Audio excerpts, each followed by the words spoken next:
Standard. Okay.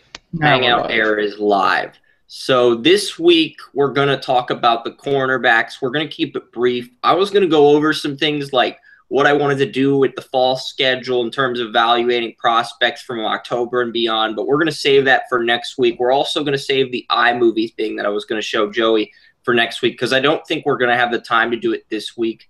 So for those reasons, we're just going to jump straight into the cornerbacks. That's my alarm. And we'll go to the Kendall Fuller highlights because I already have those updated, the Virginia Tech game. We're just going to go straight to that. This is going to be a brief 1-hour show. Kerm's not there. That's is that Musburger or Chris Fowler? I don't know. I've not got the highlights up on my TV yet. So, here. Oh, I got Kendall this up loud. Fuller, number 11, Kendall Fuller 9'6", if you want to get the highlights up on your YouTube screen or TV and then I've put them already on. got it. They always post the thing up in the corner right there. Yeah, Fuller's doing a nice job right there in coverage. Yeah, well, Coming underneath on that. He's got to get his head around, though. In the NFL, that is a pass interference penalty. So I thought Kendall Fuller was 11. Did he change his number to 19 or 4? Oh, there he is. That's number 11. Yeah. Yeah. Kendall Fuller. He's not the greatest run blocker, but, I mean, the guy can cover. Well, he's not an offensive tackle, so being a run blocker really doesn't matter. Yeah, it doesn't. So, did they call pass interference on Fuller on that play? No. I didn't see a flag. Yeah, there was. At the end, I saw a flag at the end. And there's the official throw. There would be well, that wouldn't be pass interference. That would be illegal contact. Yeah, there was a flag. That would have been an illegal contact. Lined up at strong safety on this play, and now he's back in the field corner position. Yeah, he got beat on that. He recovered well after getting beat on that. Yeah, I mean, I don't know if that was man, press, or zone, or a combination of all three. It felt like it was a combination of all three because it started out looking like press, then he went man, but then he dropped back. Might have been a press zone, so. Then Fuller's got to get his head around. He relies on his instincts too much. I agree with you. I don't say that often, but, there's, because instincts are vital, especially for a position like corner, but at the same time, you've got to get your head around and you've got to use your eyes, or else you're going to run into people, you're going to get penalties. It's a perfect example, Buster Screen. He didn't get beat often, but when he did, it was usually because he wasn't turning his head, he wasn't using his eyes, and he was the most penalized cornerback in the NFL last year. Simply because he refused to turn his head. Watching some of his tape, he looked phenomenal against Alabama to the point where he looked like a complete corner. Not complete in terms of coverage, but complete in terms of hitting, not missing tackles, just fundamentals. But that was his first game from 2013, and he had Kyle Fuller with him on that secondary. This is really his first year without Kyle Fuller on the secondary. And when I was searching through the images for Kendall Fuller this morning, trying to get something for iMovie, I saw plays where guys like Tyler Boyd and Duke Johnson were running past Kendall Fuller, making him miss tackles. So that's not a good thing. And there was a Virginia receiver that made Fuller miss a tackle too, and I can't find any tape of Fuller against those teams. So that's not a good sign. Yeah. I'm looking at. He does most things right. He's got low in his stance, good back pedal. Yeah, he flips his hips pretty well from what I've seen in this video. I'd like to see more on it, but he flips his hips well. He gets around, but he needs to work on the small things. Turning your head, knowing that you can use your hands within 3 yards, but once they get past those 3 yards, you can't be pushing and shoving. That's a penalty. That's illegal contact in the NFL. He got a penalty on it earlier in this game because of it. There he's playing off. And he anticipated extremely well. He got in there, he made the tackle. I'm trying to figure out if this is Devin Smith or Evan Spencer that he's covering against. I think it's Spencer, but I'm not certain. And that was the Ohio State receiver I was trying to That would have been holding in the NFL. Brought up Braxton Miller. Yeah. See, that would have been holding in the NFL. Yeah, I know he's an aggressive corner, but he's got to be a smart corner. And so far, he hasn't shown that he can do that. Once again, he didn't get his head around. This guy kind of reminds me of Brandon Merriweather. He has that versatility to play corner or safety, but too often I see careless penalties from him. Yeah, and the only thing that I'm seeing here is that he's not as well refined. And I think that, and I know I said that before about these guys, but in this class, but I think that's going to be the hallmark of this draft class. A bunch of guys, great players, need refinement. He's got to get his head, just simple things. Get your head around. Know when to use your hands. Know when to not use your hands. Be smart and aggressive rather than just aggressive. Just small nuances. He pushes the back out of bounds, but you want to see him use his hands when he makes that tackle. Yeah, he used shoulder pad. That's not good.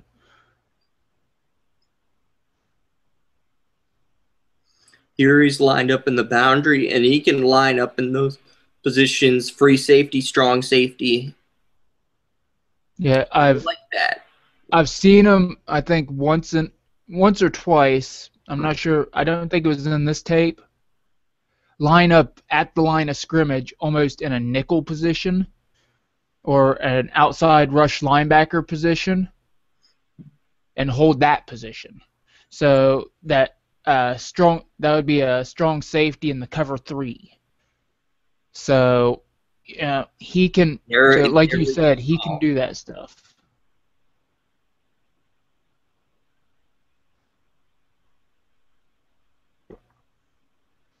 Yeah, Kendall Fuller, he turned his head there. That was an excellent blitz.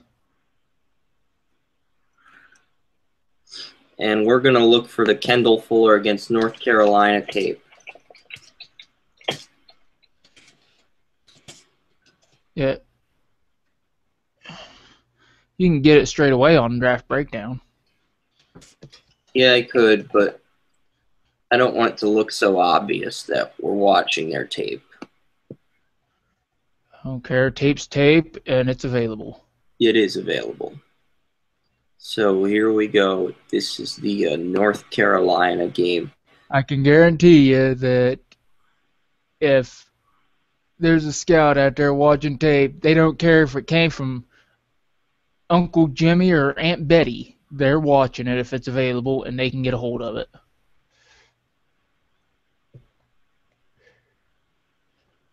The quarterback has the power to make the tape freeze. Hey, must be a powerful quarterback. Okay.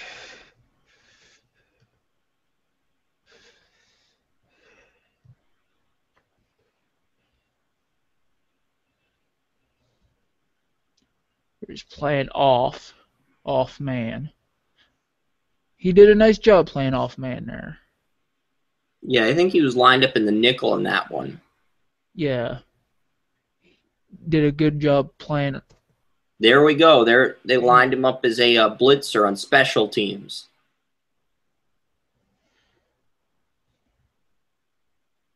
Yeah.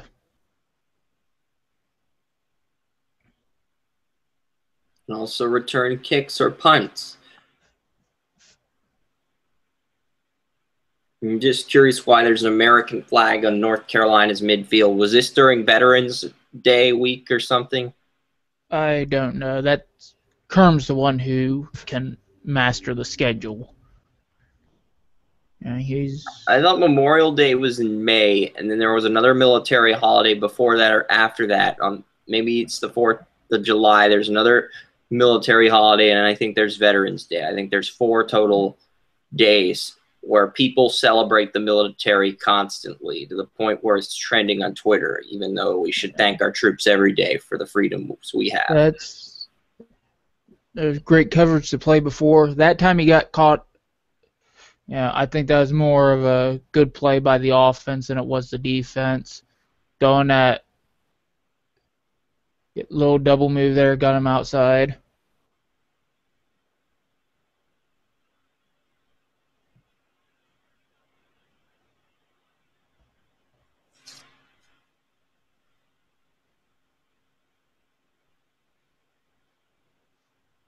Notice Fuller plays a lot of off man. Pick 6 is going to be a pick 6. 20-10. Or do they call it back because of a flag? It really doesn't matter whether they called it back or not. You got to look at the instincts. It's like he reads the quarterback. He knows the pass is coming. He jumps in front of it, and he's off to the races. I don't think he touched the receiver, so I think that was a clean touchdown. Yeah, that was clean. If it was a penalty on somebody else, it was either holding on the offense or a defensive player. I don't because think he was playing off. He wasn't even close to the corner. Yeah, exactly. He wasn't close to the receiver. So Kendall Fuller, and sometimes they've lined him up deep. I've noticed that, like they'll line him a few yards away from the receiver, like 5 to 8 yards, and that's usually when he's playing zone. So if you can recognize that as a quarterback, that's your golden opportunity to throw a short or medium pass, hoping to get some separation from Fuller. Yeah, and if you notice, North Carolina has done that a few times. Because Fuller plays a lot of off man. That seems to be his thing. And you notice when he plays close, he gets his hands on him. And that's when he really gets aggressive. That's when he starts really getting the penalties. Because he's got to have his hands on him past that 3-yard line for some reason. He's got to get out of that habit. They'd probably play him off. Once again, off man. No, actually, he's off zone. Sorry, it's off zone. I don't think Hargreaves or Fuller is as good as Patrick Peterson or Richard Sherman or even Joe Hayden. So I'm trying to think of a good corner to compare them to without pushing the boundaries or stretching things. Like a good number 1 corner, but not somebody who's considered a top 5 or top 10 corner. But a good Antonio Cromartie. He's a number 2 corner. He was a number 2 corner with the Cardinals, with the Jets, with the Chargers. I'm trying to think deeper here. Antonio Cromartie is a guy that I think of when I see this cornerback crop. A bunch of number 2 guys who had the potential to be number 1s, but are not on that level at this time, and it may take a few years to get to that level. Yeah, I mean, this guy's tape is very similar to Cromartie's, and at first I was thinking he was like Joe Hayden after seeing the Alabama tape. Then after seeing the Ohio State tape, I was thinking Brandon Merriweather, because I was kind of disappointed with some of the plays, but he's kind of redeemed himself in the North Carolina game to the point where he looks like a solid number 2 corner. I'm trying to think of a guy, maybe Sam Shields of the Packers. I can't really think of a number 1 corner from the top of my head that you can say, this player is just like that cornerback. I can't really think of that guy at the moment. Yeah, and I think maybe that's a good thing for him. Because if scouts go up and say, well, he's like Brandon Merriweather, it's like, where was Merriweather selected? If they say he's like somebody else, but if they say he's a hybrid, that gives him a range. They can't pick his range based off.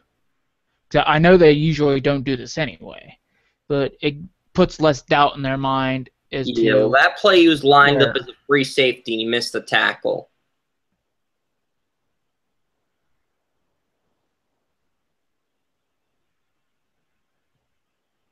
And on that one, he knocked the ball away. So he's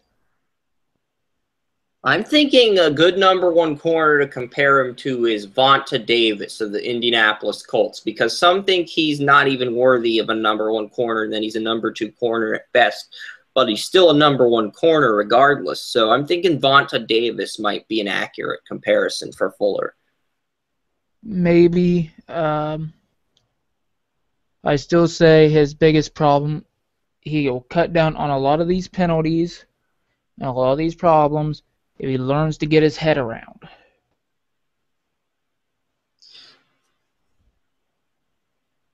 And that seems to be the big issue he has right now, is that he can't get his head around.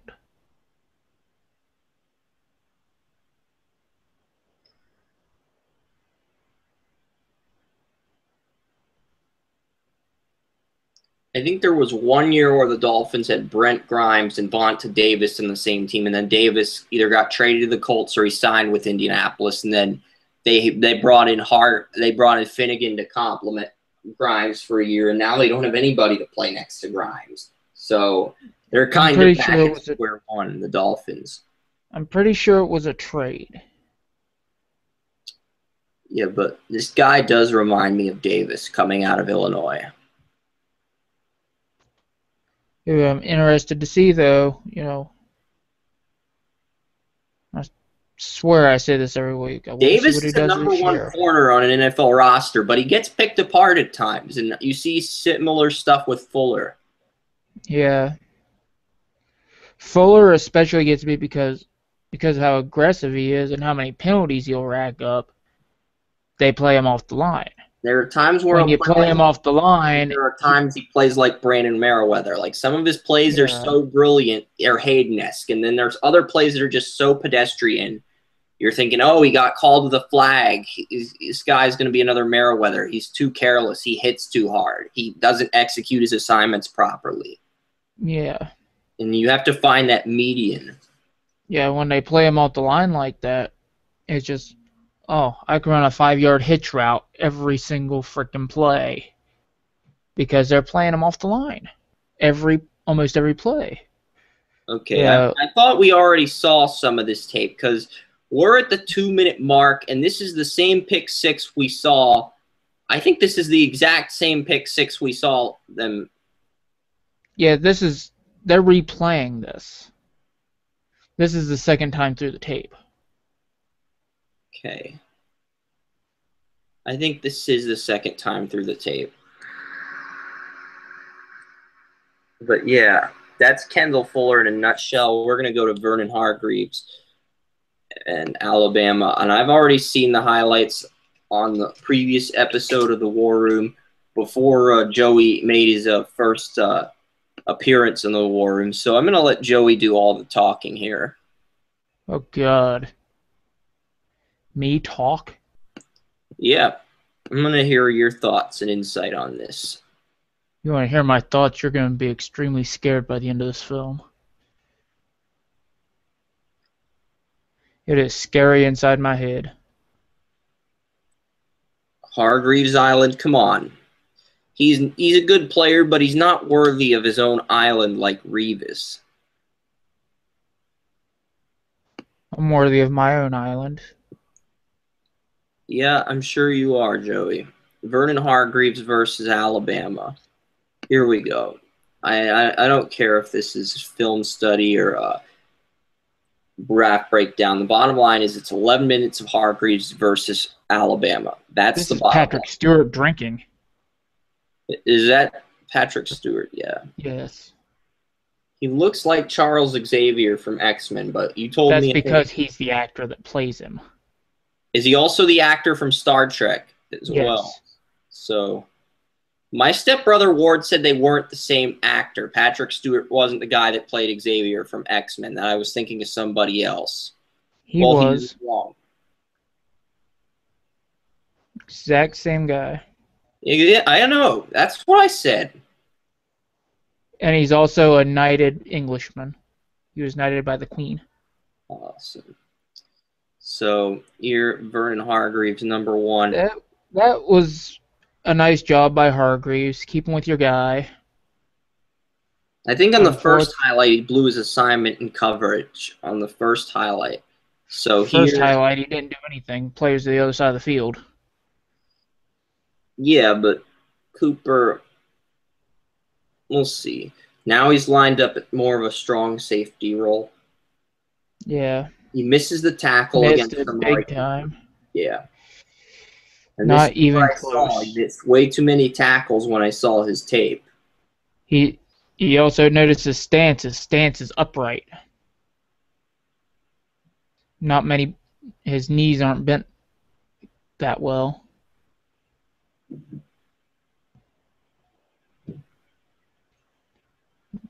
See, there he was leaning forward. His stance has much to be desired before the snap. That's good that he's trying to take initiative and force the fumble. The bad is you're going to risk missing tackles like that if you try that all the time at the NFL.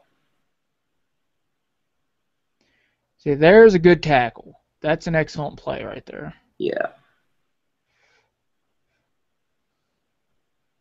And there he's lined up in the boundary. He doesn't really seem interested in contact when it comes to run plays. If there's a run play, he's kind of laxes off a little bit.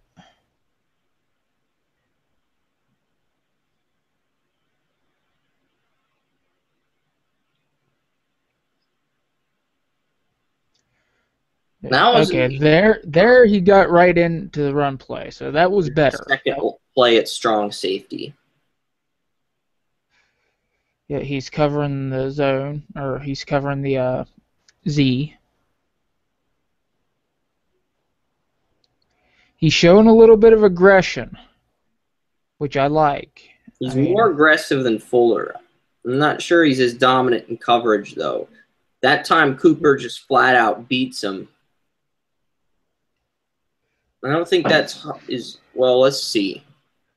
See what exactly happens here. Okay, he wasn't even in the picture. There, and Amari Cooper was in the Z, in the slot, and he didn't recognize that. So Cooper, he just ran right past on that play. I don't really think you can blame Hargreaves there, because they had no idea Cooper was in the slot.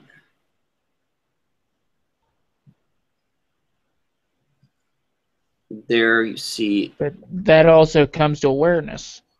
You have to be aware of at all times. That's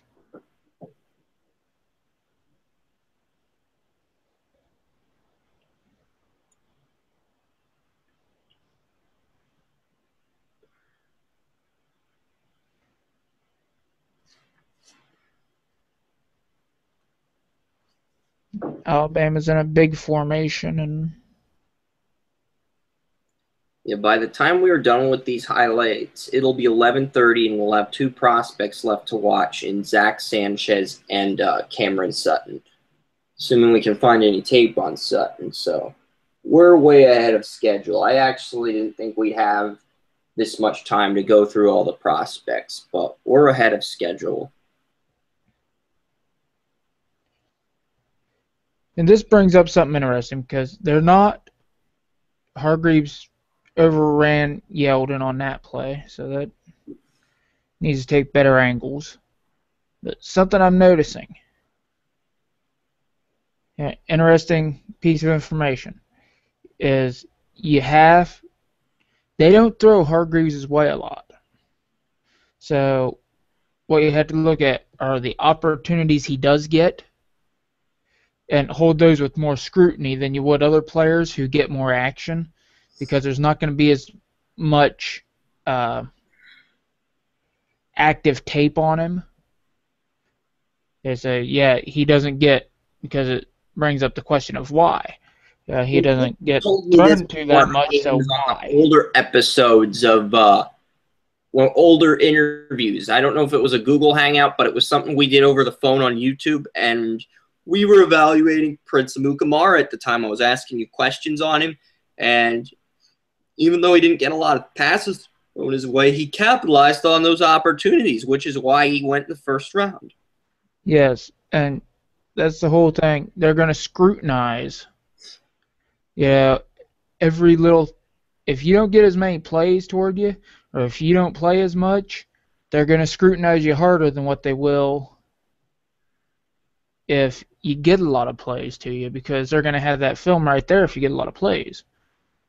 If you don't get a lot of plays, then you're not Okay, going a to have lot much of this film. guy's mistakes came in the third and fourth quarter. That's why it's like a chess game right now, and you're thinking, oh, he's solid right now.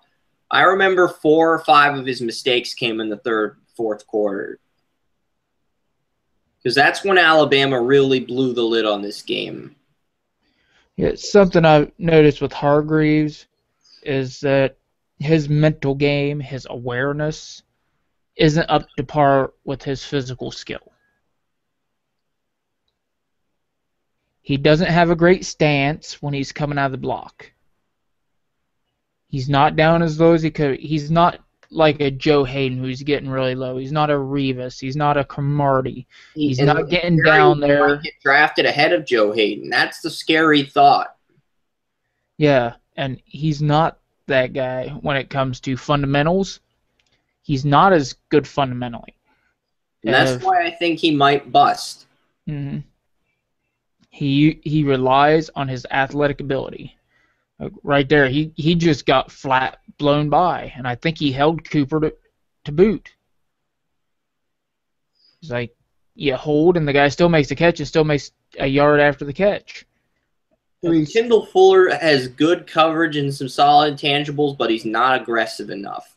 And this guy is aggressive enough, but his intangibles are just absolute garbage. Yeah. See, there he was down in a nice stance. You see the difference? Yeah. When he was upright, he was getting beat. He looked lethargic. He wasn't ready. Okay. Now he's down in a good stance. I think this is the part in the game where I think Alabama scores here, and then this is the part in the game where we see his mistakes. See, now he's upright again. It's like, even when you play off like that and you're containing inside, you still got to be down in a stance that will allow you to be more aggressive. If you're upright, especially when you're trying to contain in a running against a running formation, you have to be in a position, because if somebody goes out there and gets a block on you, you're standing upright, they're going to push you right out of the play. Good awareness by Blake Sims and nice coverage by Hargreaves on that last play, which really sets things up. And TJ Yeldon actually does a good job in this tape. Even though I don't think he's as good as Henry, he does a nice job in this game getting some openings and then capitalizing on them. Yeah. See, there he was down. He was playing off, but he was in a nice low stance. Yeah. O.J. Howard. I think that was the O.J. Howard. No, that O.J. Howard does. I think no. I don't know if he does or doesn't score a touchdown, but that was like one of the big plays he made. And Hargreaves almost a touchdown. Yeah, he was down in a good stance, but when the pass was in the air, he did absolutely nothing. He was like one of those dummies that just moves. Oh, there he missed another tackle. There, that was the second or third one he missed on this tape. Yeah, I'd say it's his third missed tackle. Yeah, and you remember free safety from Louisville that I was so high on? Gerard Holloman? Got drafted in the 7th round. Why was a first-round type coverage man drafted in the 7th round? He couldn't tackle. I mean, his coverage looks a lot better in this tape. I'm not going to lie. I don't think he's a better cover corner than Kendall Fuller, but his coverage does look a lot better after watching this tape for a third time. Yeah, and I mean, he's tackled. He made one great tackle, and since then, he has missed like 4 tackles. You've counted 4 missed tackles? I thought I only saw 3, but I'm going to take your word for it since I've seen a lot of careless plays by Hargreaves in this tape. There he almost missed another tackle. And if that were an RG3 or a Russell Wilson, he probably would have missed that tackle. Or Kaepernick. Oh, no, Kaepernick might have made the tackle.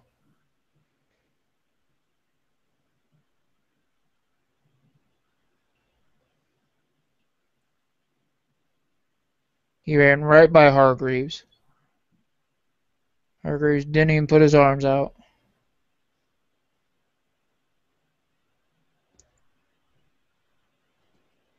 Point blank, the guy doesn't tackle.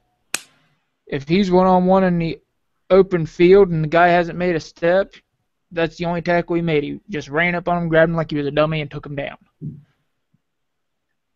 Yeah, and this is it. This is the part where maybe it's the fourth quarter, but it's a one-touchdown game. Alabama makes it like a two-touchdown game, and that's when, yeah, Hargreaves, he did a nice job there. Yeah, but right there, that was just Cooper. That was all. Yeah, that was just Cooper. Yeah. And I knocked that away from a lesser touchdown. Cooper was just. Yeah, Cooper that was just a better Cooper. man. Yeah. Because he was underneath. He was supposed to have over-the-top help. He didn't have the help come over the top. It was late. So there's Hargreaves. He tried to strip the ball again. It's like he's not trying to tackle.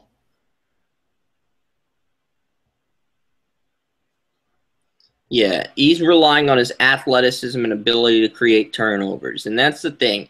I think Hargreaves is going to end up running one of the best 40 times at the combine, and that's what's going to fool scouts into taking him so early. Yeah. Bad scouts take people on athleticism alone. Good scouts take football players over athletes.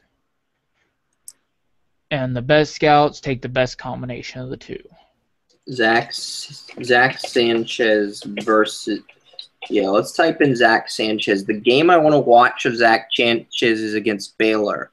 But I'm trying to see if... Because this Zach Sanchez Oklahoma highlights, I've already watched that game. And we'll watch the Zach Sanchez versus Baylor game after the highlights. Okay, so you're just watching a highlight reel now. Yeah, this is a highlight reel for Zach Sanchez, and it's a highlight reel I originally watched, but... Can I watch Patrick Stewart first? I can't skip the advertisements, unfortunately. Well, as long as it's Patrick Stewart, please just let it play. All right. Patrick Stewart is one of my favorite actors. He's like, if Richard Sherman and Andy Dalton's hair had a baby, it would be Zach Sanchez's hair. Uh-huh. See, that was a really, really terrible pass. But Sanchez, I love the way he got his head around. And this, after I saw this tape, I haven't seen the Baylor tape, but I saw this tape, and I'm like, this guy might be better than both Hargreaves and Fuller, and I was pretty certain I liked him better than Hargreaves after seeing this tape. Oh, damn. Yeah.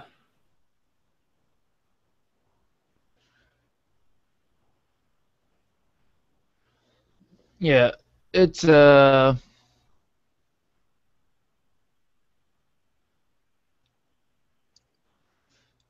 Yeah, this is actually the first. I've seen Sanchez play live, but this is the first time I will actually be seeing him on tape.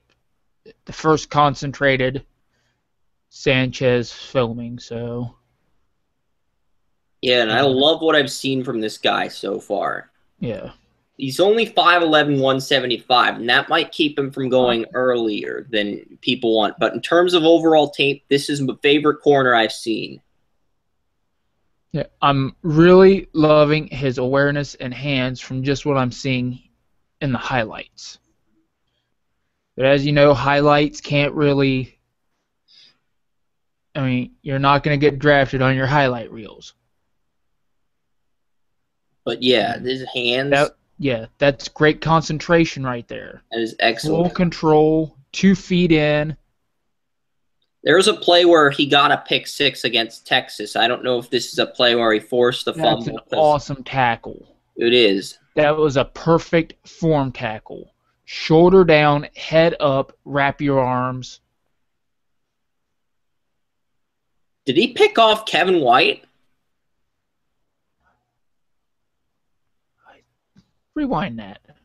Or, no, we got a highlight here. I want to see if he actually got that 1 foot down. That would have been an interception in college football. Not in the NFL, but that would have been an interception in college football. Great effort getting by Kevin White. It's difficult to pick off Kevin White. Deflects the ball against TCU. And I think up until the TCU game, where I don't know if this is from 2 years ago during his freshman season, but I think TCU won this game before going on their route. But either way, if this is, I don't think it matters if this is his freshman or sophomore tape. Zach Sanchez just looks that good. I don't see any difference in freshman, sophomore. He intercepted Amari Cooper. Sky intercepted Amari Cooper and Kevin White. That wasn't Amari Cooper that threw the pass, though. That was A.J.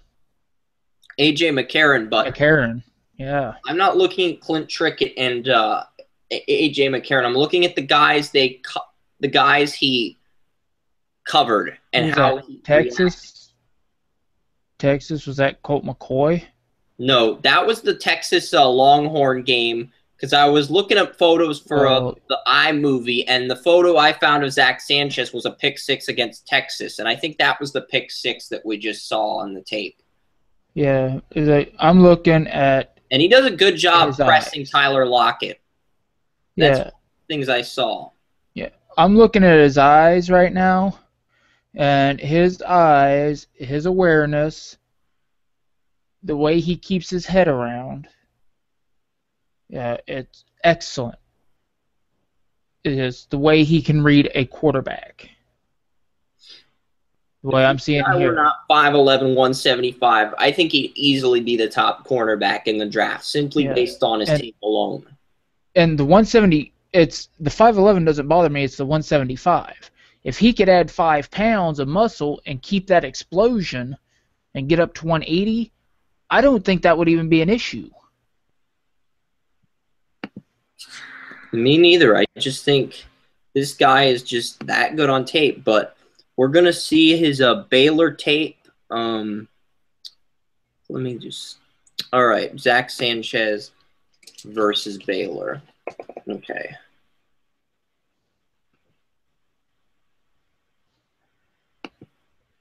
Really? Only 3 minutes of highlights. Come on, man. Yeah.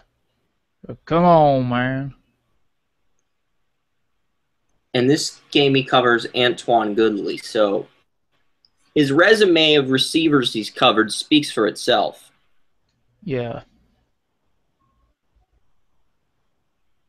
I don't know what Sanchez was doing on that first play, but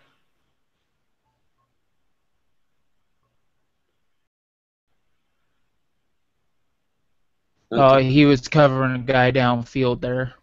Yeah. He seems to be covering all the deep routes in the first few plays. Yeah, because Bryce Petty... See, right there, he ran right into the middle of that scrum. Like, that's something the other two corners have not done in the tape we've seen. There's somebody tried to pick him, and he just tried to run right through that pick. That guy's probably 30 pounds heavier than he is. Look at it. There's the pick. He just tried to run right through it. 3rd and 21. He knows that the deep pass is coming, so he's playing zone, given that playing off time. Yeah. Play deep zone. Keep him in front of the first down marker. Good play. Tried to put a shoulder in the guy, and the guy really didn't budge, but got enough to knock the pass off. And he caused a hard. Oh, look at that. Just came right up. Tackled. Boom. Pushes him back. Excellent play. Antoine Goodley has nowhere to go. So he cut off the sideline there. Yeah, just by watching the tape, he is easily, just in this little bit, the best cornerback that we've seen so far. Well, right there, I'm not sure if that was incidental contact or not, but everybody's falling over each other. This is far and away the best corner I've seen. Yeah, as far as skill, but as you said, as far as Fuller will probably get taken before him because of the size, as you mentioned before. Hargreaves, he might get taken in front of Hargreaves. I honestly think he could get taken in front of Hargreaves. Yeah. And I might make that last-minute adjustment to my mock draft and put this guy ahead of Hargreaves simply because I think he's the second best corner. Yeah, I tell you now, we might be looking my next mock draft. Fuller, I know he was taken in the top 15, but he might get moved up. He'll probably get moved up in front of Hargreaves if I can't find some better tape on Hargreaves. I mean, Hargreaves, I think you had Fuller at 4 and Hargreaves at 5, and I think you had Zach Sanchez going to the Steelers. Maybe. I haven't looked at my mock in about a week. I've had too much other stuff I've been trying to get coded. Yeah, I'm going to get my mocks coded. I'm like halfway done. We've got 17 NFL teams with the new social media buttons, and I've got 18 NBA teams with their stuff updated. Tell you what, Hargreaves, Zach Sanchez. Sanchez can tackle. He knows how to cut off lanes. He knows how to keep somebody from getting to the outside. He can cover extremely well. I love his intangibles, his instincts, the way he gets his head around. But the only downside I see is that 175. And that could potentially be a problem. Yeah. I don't know what he's going to weigh in come the start of the season. We'll figure that out then. And if he can get it up to 180 or so and still remain explosive, then we'll be able to move a little bit. Sutton here with an orange in front of his name. Yep. Yeah, punt returner. And a mighty effective one at that from the looks of it.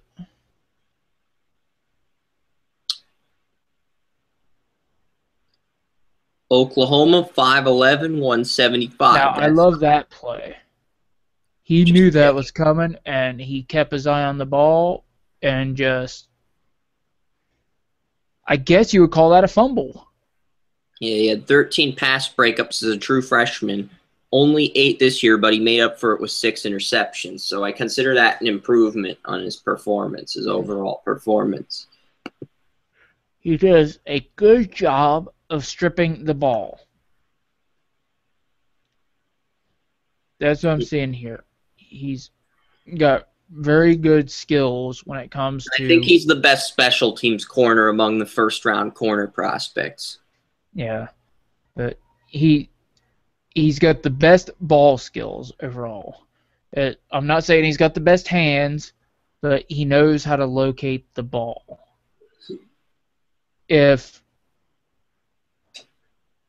And that's important. I mean, Fuller,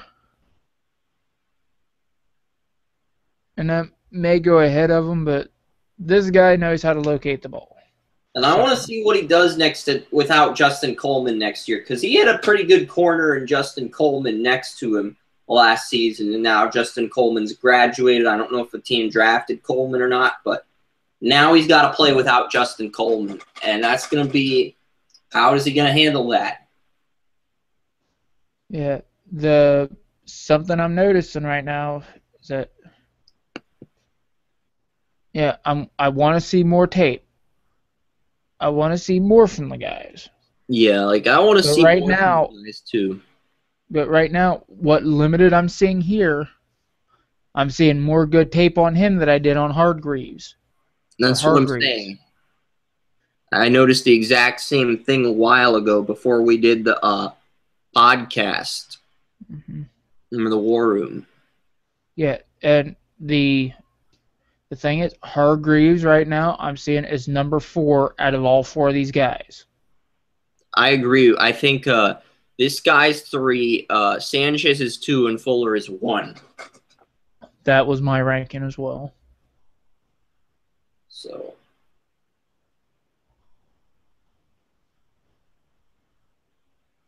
if I haven't posted my mock yet, I might as well readjust that order so Hargreaves is the 4th best corner. And if he goes to a team like the Lions that just misses the playoffs at 20, everyone will talk about what a steal Hargreaves is at that point, and it creates that controversy and tension.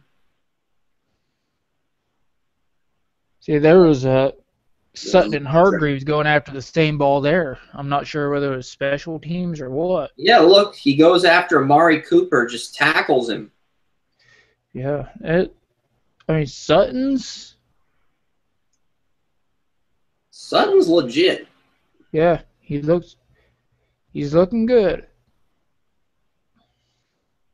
I mean, I've noticed the last 2 guys we've looked at, Sanchez and Sutton. I mean, if Fuller and Hargreaves don't watch out, these 2 guys will come out and bite them.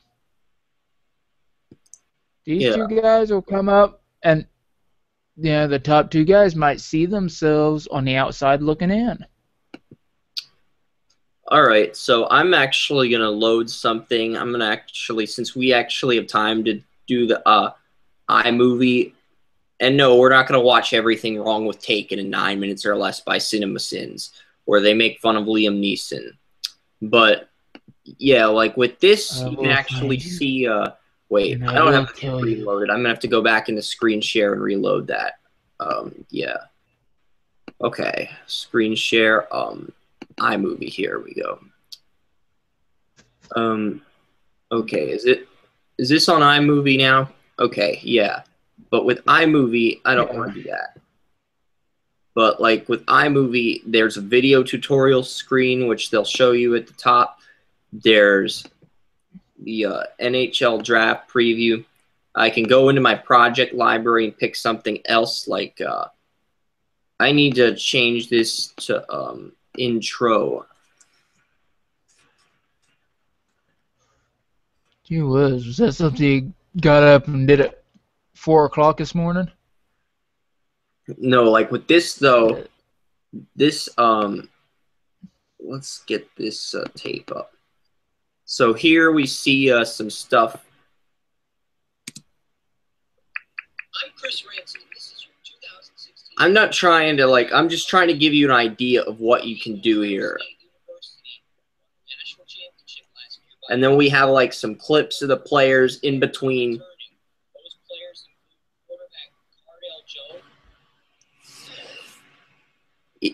Like some of the things I noticed were that USA Today and Rant Sports both did use this philosophy when making their videos. I think Sports Illustrated and Sporting News have done it as well, where they'll zoom in on a player when uploading an internet video when making their talking point. Yeah, and we don't need to continue playing the clip, but the point is, Joey, is that you see good things from the players. Yeah. Okay, I thought I stopped this. Well, you did it on the Google Plus, but you didn't do it on everything else. Yeah. So the thing I've noticed here is with the highlights for iMovie, which I think you saw for a second, you can add photos of players.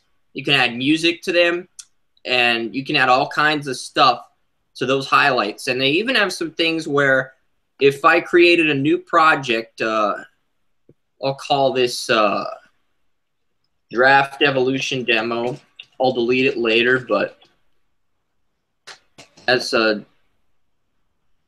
with Draft Evolution demo, there's different things we can add. We can add the photos from here. There's different text formats, different text titles we can add.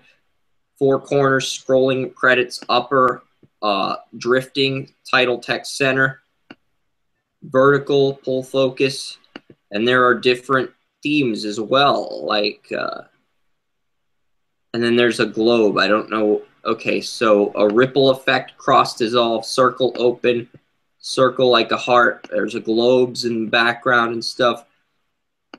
And some of this stuff, you can just add these effects. I know there's a photo of events, photos, not just iPhoto, but there's music you can add. Like, there's different elements that you can add to a video. You can use the built-in iSight camera. Maybe it's the updated versions, but I know in some of the iMovie things, like, you can add like a sports background to some of these set themes. Photo album, bulletin board, comic book, scrapbook, film strip. So there's different themes you can set. And I know there's a sports theme, like where it looks like Sports Center or something, and there's a little bit of sports, I think, in the background. Oh, and there's this Far, Far Away Star Wars theme, Joey. So if you ever wanted to write your own Star Wars theme on Draft Evolution, da-da-da-da, in the year 2050, Kerm took over and the apocalypse happened, blah, blah, blah, blah, blah, like the Star Wars intros, you can actually do that with iMovie. Cool. So, yeah, that's pretty much everything with iMovie. You can add music, photos. And if you want to get something for Draft Evolution with visuals, I don't care that iMovie quit unexpectedly because I'm done showing it to Joey, but that's the thing you've got to consider. It's only iMovie's only available to Apple users, so if you find someone with an Apple that's passionate, that loves to make movies, I'd try to get them on board, even if it means ponying up a little extra money and paying them. Well, that would be the thing. I don't have any extra money. It would be like choosing between food and iMovie person. And that's not really a... Yeah. You have to remember what my day job is. Yeah. Okay, you don't have to choose that at this point. Yeah. If nothing else, start out with a lower equivalent and work my way up if nothing else. So, I mean, that, like, with the fall schedule with Draft Utopia, I'm thinking, well, we're just going to cover NFL from now until October. I do want to talk about some of the other prospects in other drafts, like the NHL, NBA, MLB, and MLS drafts, but we'll start with the NFL until October. Maybe add NHL in October and November, but we're going to stick with mostly NFL from now until December. And then once December occurs, college basketball season's underway, we can start adding the NBA, MLB, and MLS drafts, because I don't want to just pour all that on at once. I want to get as much NFL tape on the upcoming prospects for this year out of the way as possible. So by the time January has arrived, we've watched at least 100 or 200 players. Don't you think? Yeah. Right now I'm working on player profiles. I just got Christian Hackenberg done today. A little side note. His middle name is Blaze. Blaize. So, and I thought that was a cool little tidbit that I found. It's Laize, not Blaze. Blaize. Yeah. So that's a little cool little tidbit. That's a cool middle name for him. It is a cool middle name. And I'm setting up. I also edited Connor Cook's page, updated the page, and gave a final thought on him. I've started editing Brandon Wilds. I really haven't watched a lot of film on him, so I'm going to reserve judgment on final thought with that. And now I'm starting Ezekiel Jackson as soon as we get done here. Yeah. I have a total of about 49 players overall ready to go. I just looked up is like how to make the site more universal on Firefox and Chrome cross-platform and everything, and it's going to take about 3 or 4 different style sheets. So I'm trying to get as much content out right now as I can, so I'm I can have trying to time to work figure on the out style what sheets. players I have and haven't seen on tape. I've seen Bosa on tape. I'm looking through my 2015 mock draft, seeing who I've seen on tape. Hackenberg, seen him. Ronnie Stanley, seen him. Kimji, seen him. Laramie Tunsil, seen him. Ashawn Robinson, seen him. Fuller, seen him. Jack Conklin, I've seen him. Cardell Jones, seen him. Connor Cook, seen him. Vadal Alexander, left guard LSU. I don't think I've seen him. Sean Oakman, seen him. O.J. Howard, seen him. Emmanuel Ogba, Oklahoma State, haven't seen him. Rashard Higgins, so they call him Hollywood Higgins, seen him. Miles Jack, seen him. Jared Goff, seen him. Cody Kessler, seen him. Vernon Hargreaves, seen him. Sutton, seen him. Zach Sanchez, seen him. Scooby Wright, I saw him. Tyler Boyd, Pittsburgh, seen him. So Kivare Russell, have not seen him. LaRaven Clark, have not seen him on tape. Antoine Woods, have not seen him on tape. Marquise North, seen him. Carl Joseph, have not seen him on tape. Loel Tulele, have not seen him on tape. And Reggie Ragland. So that's 3, 4, 5. There's 5 players at the minimum, and I think there's 2 more in Agba and Vadal Alexander. So I think that's 7 players if you count the 1, 2, 3, 4, 5 with LaRaven Clark, and then there's that drop off. So there's 7 players from my first round of my mock draft that I haven't seen on tape. So by the time we're done, we should be ready to start evaluating second round prospects by the time August occurs. We're ahead of the game right now. Yeah, and so we've got a lot of guys, and the only reason I haven't done more with the player profiles is that I want to wait till at least midseason. I want to see what these guys are doing in 2015, a little bit. So I don't have to go back and do a lot of editing and, so, it hopefully save me a little more time. But this is the first time I've done a player profile in 4 years, almost 5 years. So, we're going to have to – so I'm going to see what it does and maybe next year make some adjustments.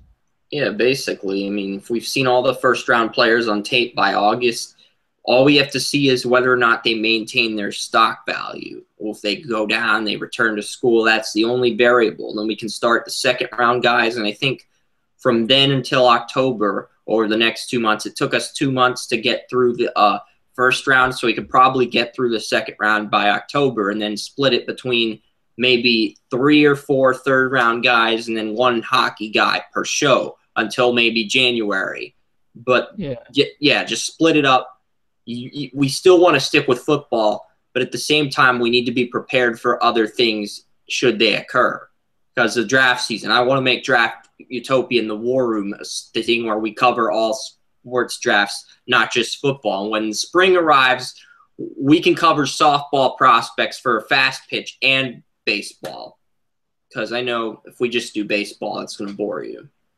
Yeah, and at some point, anybody who looks at my About page, which has been completely redone, I've got something in the works.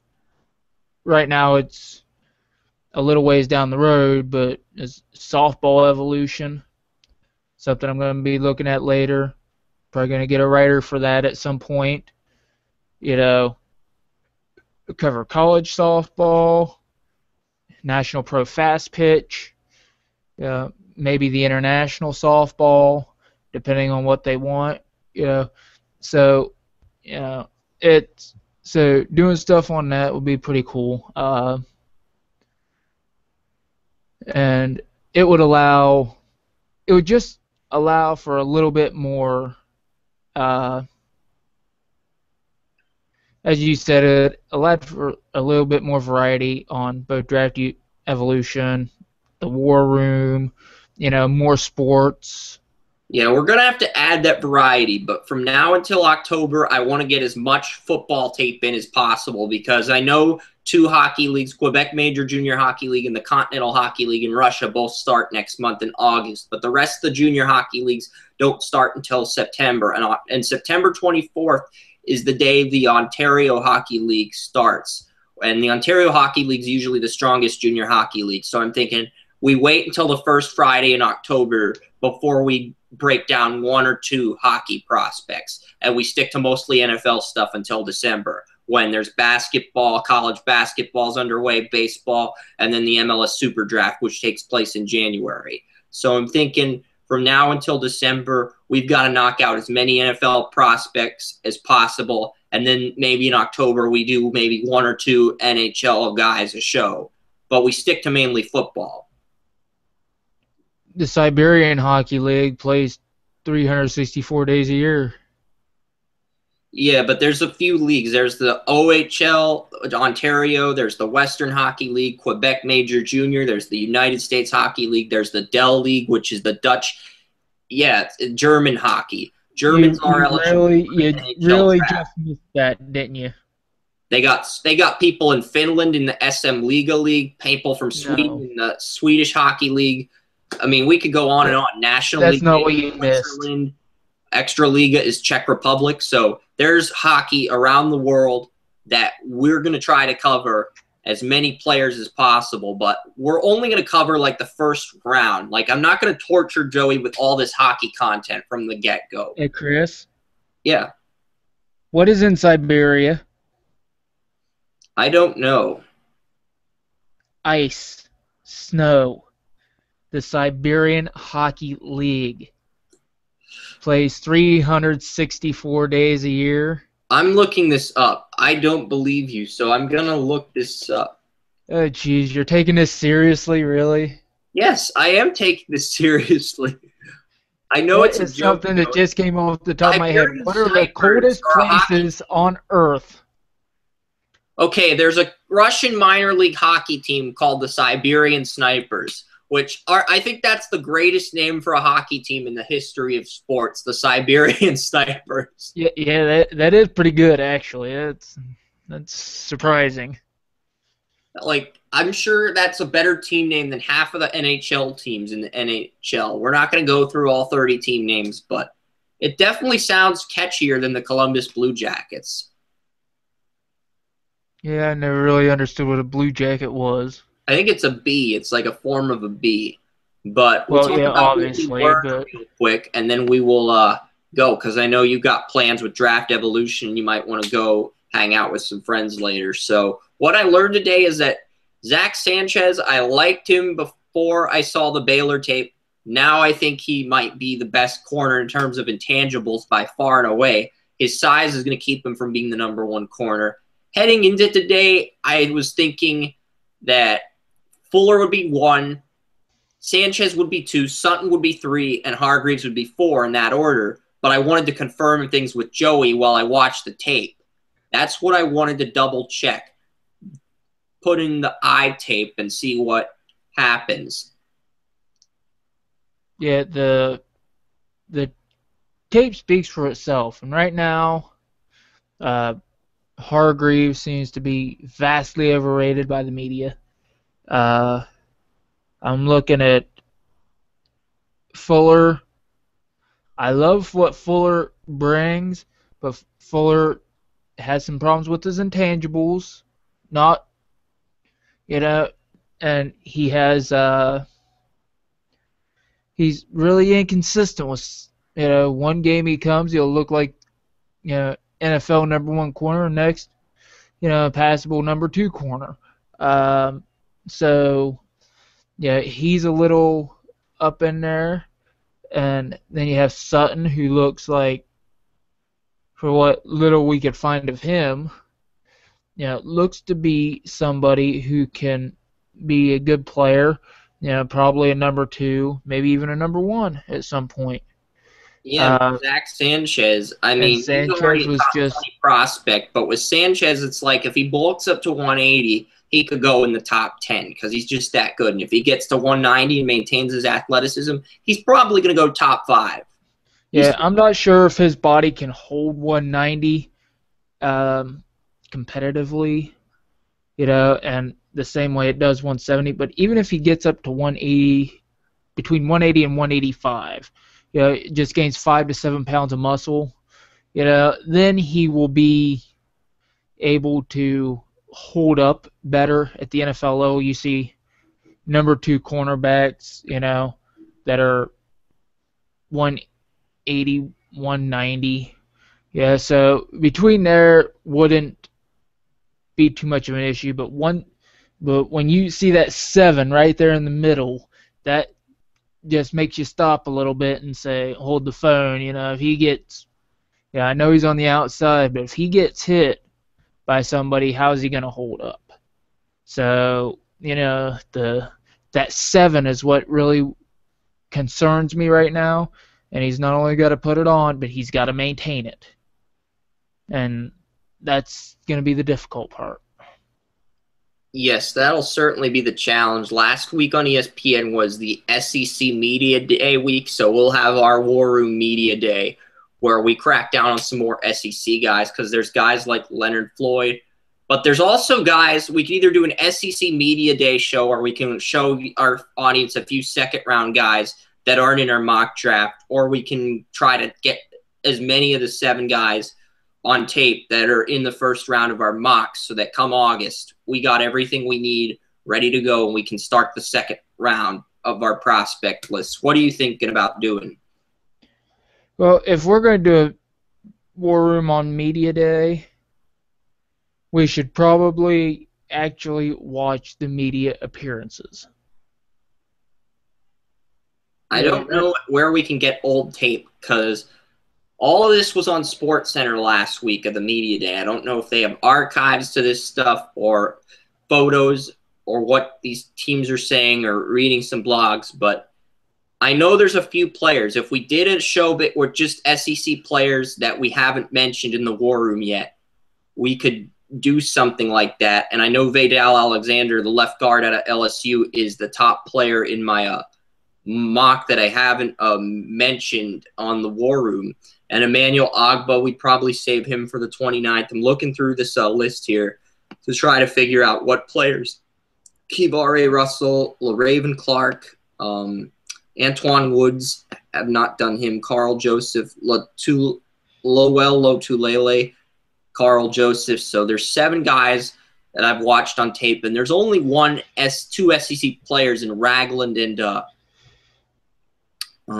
because we wanted to watch Reggie Ragland's individual tape, but there isn't any Reggie Ragland tape up at this point. That's the thing. Yeah, Reggie Ragland seemed to fall off the edges of the earth. Yeah, so there's maybe 7 guys on tape that are first-round guys that we have not watched. So if we can find something on SEC guys, we'll do that next week. And if not, we'll do, I don't know what exactly we could do to get.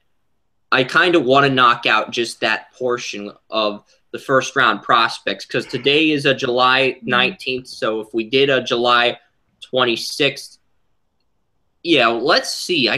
Let's go for it. Let's go for the touchdown and try to knock out the remaining first round prospects all in one show, depending on how much time we have. Because I feel like we can do that and then head into August with the second round guys. I feel like we could watch 7 in one show. Let's go for it. And if we're not in the mood after 4 or 5, we can put things off until the first week in August leading up to college football season. We'll do an SEC show eventually, but let's clear the first round of our boards before we do that. Yeah, that'll be the plan. And hopefully my board doesn't grow much more than 50, but I know it will. So yeah, I mean, if we've already watched like 36 or 37 prospects before the season, your board, you're going to have to expand your board. There's going to be too much available.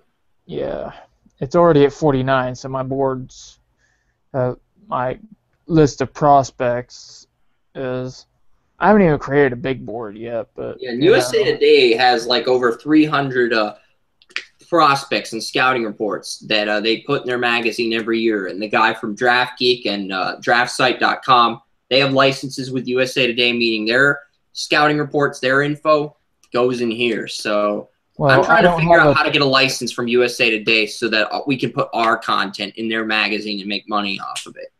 well, I don't have an army of trained monkeys at my beck and call. So, unfortunately, I don't have 300 prospects. Yeah. The trained monkeys are good for creating that type of content. Yeah, Eric Galko, I read his scouting report from the 2014 NFL draft. They had like one guy, Galko evaluated 150 prospects. The old Broncos GM that got fired from Denver, who now worked with Eric on this 2014 draft guide. This was before Elway came in. They had another GM that just blew it with Josh McDaniels. And he evaluated 90 prospects for Galko. And then they had like two other guys evaluated 60 prospects each. And they had write-ups for 360 draft prospects in their magazine. Maybe it was 350. Yeah, it was 350. So Galko did 150. This other guy did 90. One of the guys did 60, and then another guy did 50. So they had 350 write-ups ready to go. And it was a team of 4 people, and everybody did at least 50 write-ups. Minimum of 50 write-ups. And Galko did 150. Yeah. Makes me wonder what I could do if I actually had 56 to 60 hours a week to work. But, meh. I mean, he's got a team of 3 writers he has to depend on, too. If wishes were fishes, we'd all have enough to eat, and I would be pretty fat. All right, so that's going to do it for this week. And next Sunday, we'll try to knock out the remaining first-round prospects on my mock draft that we haven't watched tape of. If we don't get through them all, we can always use the first week in August. But the goal is to knock that out and then talk about some of the SEC guys that we left out of that mock draft. And then that's how we'll start the second round of the draft process. And we'll figure something out. All right, so that's Joseph Potter. I'm Chris Ransom, and we're both leaving the war room. We're going to party hard.